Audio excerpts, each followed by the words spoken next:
Meantime, early voting now underway in nearly 20 states, including here in Indiana, where next week we'll see another debate with the candidates for governor. Their final debate.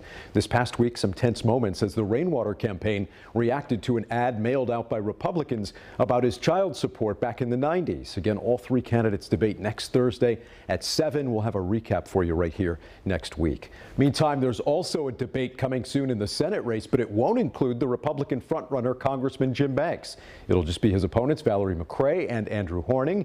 We asked about the possibility of a debate, but it doesn't appear likely there's time to make that happen. Here's what all three candidates had to say about that and about some of their top priorities. Your opponents in this Senate race have criticized you for not agreeing to appear at the debate commission later this month. Why not stand on that debate stage with them to answer I'm not a fan of the race? Indiana Election Commission. It hasn't been a good experience. The debate commission, excuse me. Working with them. You held a very good debate just recently right here with the gubernatorial candidates, and Dan, you're fair, you're independent, and it wasn't a part of the Indiana debate commission. Can we hold a debate with you and your opponents? If you invited me to a debate with my Democrat opponent, I would appear here and be happy We'd like to debate that. her. Yeah. So I haven't turned. I would very much like to debate my Democrat opponent. The Indiana Debate Commission, though, I don't feel like they would give us a fair debate, and that's why I declined to participate. What do you make of that? I make of that as a major insult. It's disrespectful.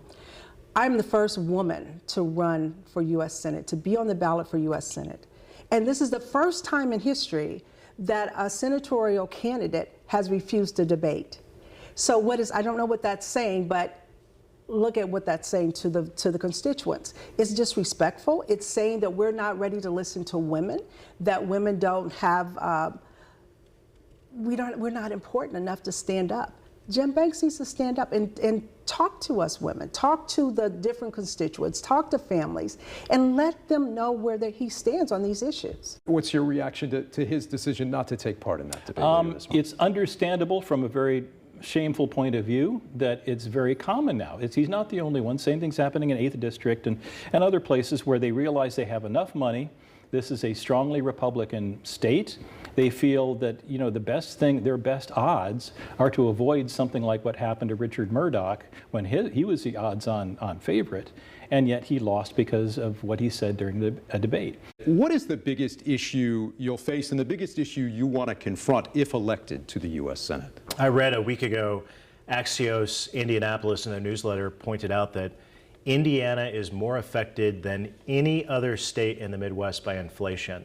So Hoosiers are paying a lot more, even than our neighboring states, for the cost of groceries, the cost of gas. The housing crisis in our state is affected by inflation and other factors as well. The fact of the matter is that Hoosiers aren't better off than what they were 4 years ago. What's the biggest issue you'll face and the biggest issue you want to confront if elected to the U.S. Senate? You know what? Women's rights.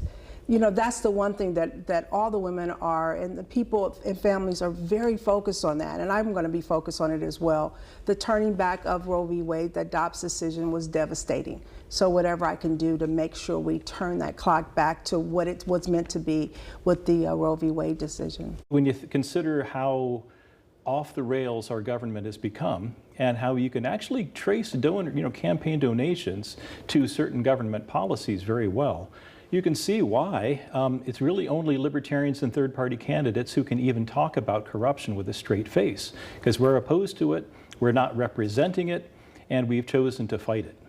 All right, and we'll have more of those interviews coming up.